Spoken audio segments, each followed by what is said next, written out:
Yang tukang ojek tu.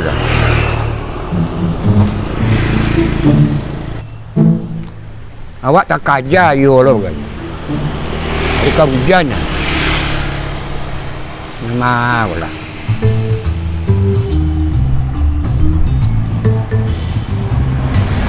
Pak KN. Ya. Ni Pak.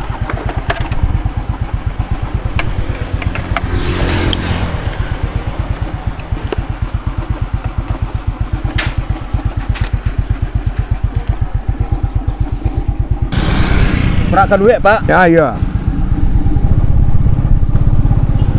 Ya lo Pak.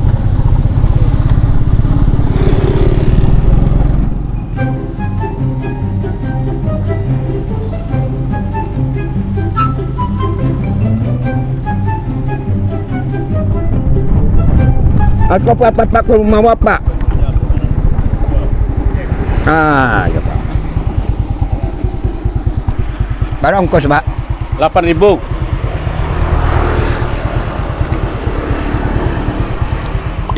Nggak ada tiket tak? Nah, dos dia tu getnya Pak. Nggak ada tiket tak dah. Nah, dos tukari lu Pak. Nah, dos tukari lu. Nggak apa jauh lu cukup apa. Mau kata je bapak. Ni dapat lek. Naik dia. Ya.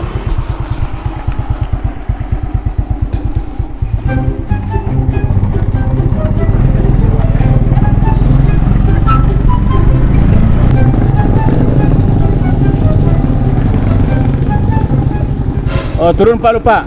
Bapak mantarnya ni. Yo, turun Pak lu. Main lem Pak.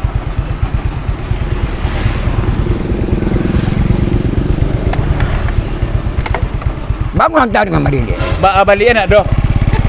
Tunggu yang lagi ngah. Yang lagi kau je ngah. Sudah yang saya tadi sampai.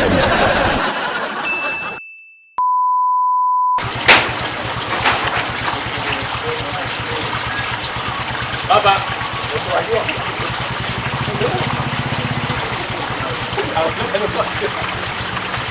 Udang aja nak tunggu. Aduh ada bukan mantan apa aduh.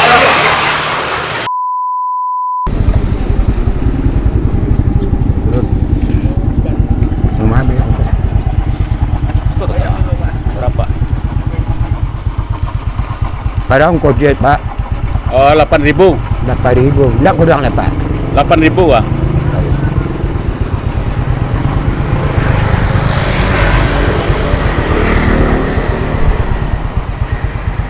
Tak ada tiket tak? Tak ada Pak. 8.000 nya. Ketik-ketik kau yang Pak 2.000 tu. 10 Pak.